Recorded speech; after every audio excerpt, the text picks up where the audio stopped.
J'ai pour ce 30e anniversaire de l'émission Sex Machine un invité de marque, co-présentateur du Sex Machine avec son partenaire Jean-Pierre Dionnet, mon invité Philippe Manœuvre. Philippe Manœuvre, bonjour. Salut Jean-Michel. Et bon anniversaire avec Sex Machine. Hein. Oui, quelle émission, quelle aventure. Alors de Métal Hurlant à Antenne 2, comment t'es-tu retrouvé avec Jean-Pierre embarqué dans le navire de cette émission ?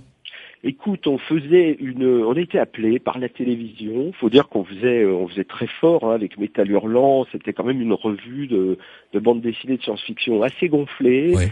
Que les Américains avaient sorti aux États-Unis. C'est quand même arrivé assez rarement qu'un journal français excite les ricains à ce point-là.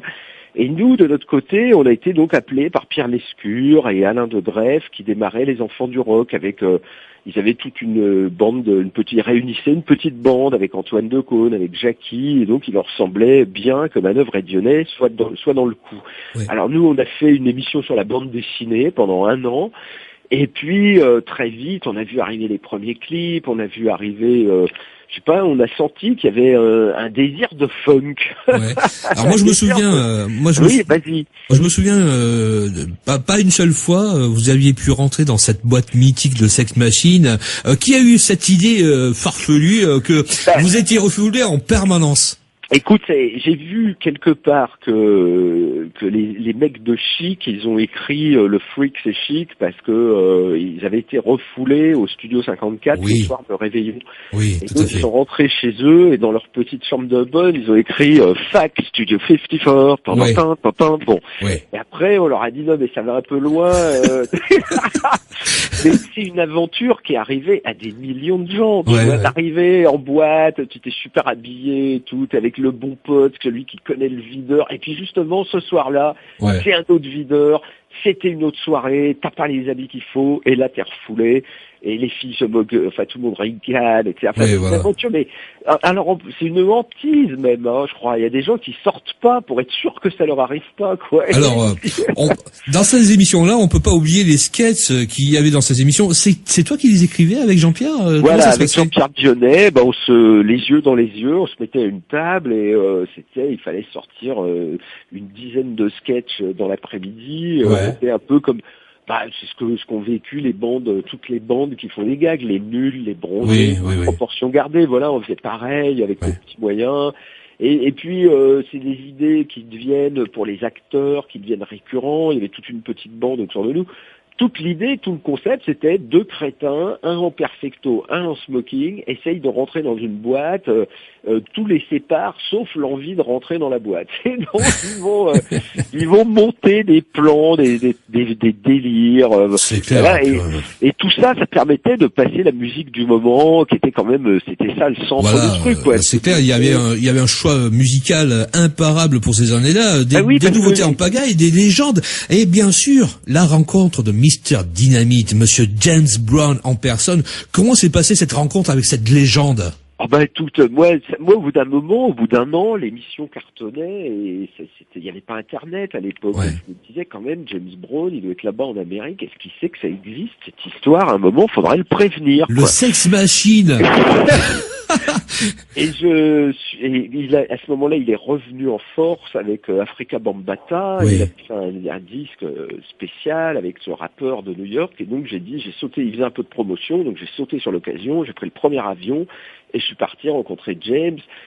Qui m'a fait attendre 2 jours dans un motel en repoussant sans arrêt l'interview. Puis au dernier moment, une limousine est venue nous chercher avec la photographe. Et on a été dans un super restaurant. C'était à Augusta. Là, chaque fois que je vois le golf à Augusta, je me marre parce que c'était le restaurant du terrain de golf. C'était le plus beau restaurant de la ville. Et là, il a tenu à nous faire manger. Il a mangé mes enfants, faut bien vous retaper. Il avait commandé pour nous, parce qu'évidemment, tu dînais avec James Brown, c'est lui qui commandait pour tout le monde. Il savait ce que tu allais aimer, tu vois. Il nous avait commandé des filets mignons avec des queues de langouste. C'est-à-dire qu'on avait un steak et 2 queues de langouste chacun. Il fallait manger tout ça avant d'avoir le droit de lui parler. D'accord. C'était un personnage haut en couleur. Mais ce qui était fabuleux, c'est que le funk, c'était aussi à l'époque, il y avait Michael Jackson et Prince qui tiraient des bourres, et Madonna qui débarquait avec ses premières vidéos, qui a fait sa première télé avec nous. Donc Prince, qui maintenait quand même un niveau guitare assez énorme, des nouveaux groupes qui toutes les semaines on voyait arriver le Gap Band, le Das Band, Ron James faisait un clip avec Aerosmith. C'est une période magique. Ces 2-3 années, on a eu la chance de faire une émission sur un mouvement musical qui était en pleine explosion. C'est très rare. Tout à fait. Quand il y a eu le punk, il y avait personne. Je veux dire, personne n'a rien filmé. C'est même dommage. Il y a aucune image des groupes français comme Asphalt Jungle, Metal Urbain. On les voit pas, ça n'existe pas. Il n'y avait pas de caméra, il n'y avait pas de téléphone. Bon, donc là, on est dans une phase incroyable. C'est un document pour ça. C'est qu'on a été au cœur d'une explosion, quoi. On voyait arriver des choses fabuleuses. Tous les jours, il y avait soit des vieux qui revenaient en disant je vais faire un peu de funk. Non, soit puis on était sous le patronage de James Brown, donc il pouvait rien nous arriver. Ah ben c'est clair. D'autant plus que, si je me souviens bien, vous étiez allé l'accueillir à Paris, en limousine, non? Mais oui, absolument. Après, c'était pour quel concert déjà? Alors c'était pour le concert à Bercy. James Brown est revenu, il a joué à Bercy, il a fait Bercy. Et donc l'organisateur du concert a dit qu'il craignait pas un petit peu de publicité en plus, a dit ça serait bien que les deux enfants du rock là ils aillent attendre James à Roissy. Et là on s'est retrouvé dans un balai avec les motards, les limousines avec les trucs bleus sur le toit, comme le président de la République, quoi. Roulant sur le bas-côté. On était avec le président du funk mondial, mon pote. Et donc, une fois dans ma vie, je suis rentré dans Paris, toute sirène hurlante, avec les motards, et James Brown assis sur le siège, car il voulait être devant, et nous, on était tous les deux avec Dionnet derrière. C'était formidable. Quand on est arrivé à l'hôtel Raphaël, mais les journalistes pétaient un boulard de joie, quoi. On avait tout, James Brown, Sex Machine, les enfants du rock, c'était une... Et alors, qu'est-ce qu'il a pensé du nom Sex Machine, justement, pour cette émission? Il était au courant, il trouvait ça formidable. Ah ouais. Non, puis on a beaucoup parlé avec lui. Après, il était très amical. Il aimait beaucoup. Enfin, ça lui plaisait. Mettez-vous, quand vous êtes un chanteur, vous avez 58 ans. D'un seul coup, on vous dit qu'il y a des gamins de 25 ans qui vous révèrent comme un dieu, que vous êtes devenu un espèce de dieu et que vous êtes un fantasme. J'étais très content. C'était pas encore, les rappeurs avaient pas encore commencé à lui piller son répertoire. Enfin, James, là, il revenait en force, comme tout je près depuis lui. Franchement, James Brown a jamais tellement compté sur les droits d'auteur, les trucs, les machins. Il donnait des concerts. Il est mort entre deux concerts. Il est mort entre le concert de Noël et le concert du jour de l'an. Et voilà, c'était quelqu'un qui vivait sur la route depuis 1959. Il avait commencé. Donc, pour nous, c'était un des meilleurs moments de ma vie. Ah, c'est clair. Est-ce que tu as conscience quand même, à un moment donné, de l'importance de l'émission, car à mon avis, Sex Machine, le patron te bassinait pas avec le taux d'audimat, à mon avis, à l'époque. Mais est-ce que tu as eu conscience que tu avais une émission musicale phare? Oui, on était contents parce que ça faisait plaisir à tout le monde. Les gens ils disaient oh voilà les impeccables, ouais salut les mecs, alors vous allez rentrer dans votre club. On se disait mais tout le monde regarde ou quoi? On s'est rendu compte un soir, l'émission passe et on était tous chez moi avec Decaunes, Dionnet, les Maria, toute la bande, le gros Fifi. On était vraiment ensemble 24 heures sur 24. Et là, l'émission se termine, on boit tous une coupe de champagne et on dit on va en boîte. Donc on s'empile dans 3 voitures, on était 12, voilà, on part. Et là, on écoute la radio, les FM, c'était tout nouveau. En 82, ça commençait à exploser. Toutes les FM de Paris, j'en avais 5, elles jouaient les chansons qui étaient passées dans Sex Machine. Les mecs déliraient, ils envoyaient du James Brown.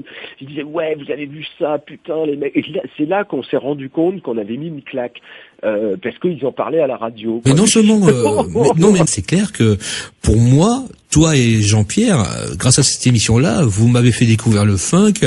Et moi, j'avais 4 heures d'émission journalière lorsque je débutais en radio. Vous avez été une vraie mine d'or pour moi. Parce que c'était que je me basais sur votre émission pour savoir quoi passer en semaine. Mais je veux bien le croire. Donc tu vois, tu me parles. Vous du bon boulot. Non mais attends Philippe, attends parce que tu me parles de Dieu au point de vue de James Brown, mais toi tu es mon Dieu. Oh. Non, mais ça, je peux pas admettre. Donc, respect. Non, mais respect. C'est pas la Saint-Valentin. Non, mais respect, je t'aime, respect.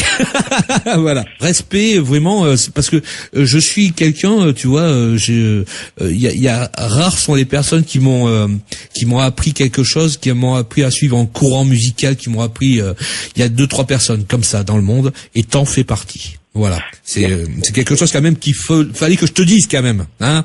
Par contre, quel est ton meilleur souvenir concernant cette émission-là? Bon, en dehors de la rentrée dans Paris avec James, c'est quand on a eu un 7 d'or, je pense, parce que c'était la reconnaissance de la profession. En plus, on a eu le premier 7 d'or de la première émission des 7 d'or, c'était Les Enfants du Rock, et c'était une jolie tape dans le dos de la profession, quoi. C'était un bon moment, voilà. C'était une vraie belle, c'est une jolie reconnaissance, quoi, voilà. Est-ce que tu crois qu'une émission comme celle-là serait bien à refaire aujourd'hui? Alors tu sais, aujourd'hui, c'est un autre monde, mais je vois, il y a une émission de Bertrand Burgala là qui vient de passer sur Paris Première, qui s'appelle L'année bisexuelle, qui était une émission de Nouvel An qui est passée le 31 janvier, et qui faisait un peu le même effort. À la fois de recherche, de nouveaux, tu vois, dans son émission, il y avait Daft Punk avec Daniel Dark, il y avait de la chanteuse, des chanteuses modernes, nouvelles, et puis il y avait Dick Rivers, et tout ça était mélangé dans une espèce de petit délire très Welbeck. Moi, ça m'a paru, je me suis dit, c'est marrant que tu me parles de ça, parce que c'était il y a 15 jours, le 31 janvier, et je me suis dit, ça y est, pour la première fois, je viens de voir une émission de télé aussi créative, aussi gonflée, et aussi rigolote, surtout rigolote, qui fait bien rire, quoi. Parce que la musique, c'est l'humour, les musiciens, c'est l'humour, on n'est pas sérieux, en vrai. Quand tu connais des musiciens, quelle est la chose la plus étonnante? C'est leur humour. Enfin, ils sont obligés d'avoir de l'humour, parce que la vie, enfin, elle est gag quand tu passes ta vie en camionnette avec des copains à aller d'un concert à l'autre. Enfin, t'es obligé d'avoir un sens de l'humour, sinon t'es viré. C'est clair.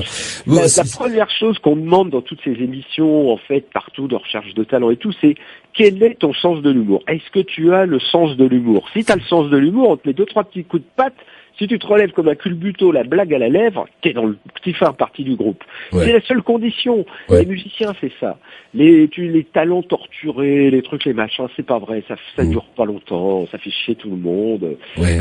Alors, si demain, par exemple, on te dirait, bon ben voilà, et on remet en place le Sex Machine, ça t'intéresse de revenir? Non, pas du tout, parce que j'avais 25 ans, j'en ai 58, Jean-Michel, soyons sérieux, 5 minutes. Salut, on revient, Non, mais non, pas comme ça quand même, non. Je peux revenir avec Dionnet, on ferait les deux vieux du... Ah, mais la canne et tout le bazar, Stapler et Dorfer. non, mais attends, ça me fait penser à un clip, c'était Je te donne, où ils étaient en squelette, etc., avec Michael Jones. Oui. Un peu dans ce truc-là, quoi. Voilà. Bon, non, mais franchement, là, on a écrit des gags. En plus, ça n'a d'intérêt que c'est un truc de jeunesse, c'est un truc de jeunesse. C'est pour ça que j'applaudis ce que fait Burgala. Il y a des jeunes, et moi maintenant je suis un ancien du rock, et j'ai un autre rôle. On m'appelle quand quelqu'un casse sa pipe pour dire bah oui c'était un grand, attendez, voilà ce qu'il y a. Donc tu es rédacteur en chef de Rock and Folk, tu as connu l'autre côté quand même, c'est-à-dire être simplement critique dans des articles, comme tu le décris justement dans ton livre Dur à cuire, justement. Donc maintenant, comment te comportes-tu avec les personnes qui travaillent pour toi maintenant? J'essaye d'être un gentil patron, j'essaye de pas trop m'énerver, de pas avoir d'intérioriser mes sentiments, et surtout j'essaye, moi aussi, d'avoir beaucoup d'humour. Mais j'ai de la chance, je travaille avec des gens qui ont un humour fou. Vincent Tanière, le maquettiste de Rock & Folk, qui est un grand blagueur, Basile Farkas, Mathieu Vatin, Yasmine, tout ça, c'est mes collaborateurs, plus tous les critiques de Rock & Folk. Franchement, c'est des gens gays, c'est des gens qui vivent, gagnent leur vie en travaillant dans la musique, donc c'est un merveilleux métier, tout ça, voilà.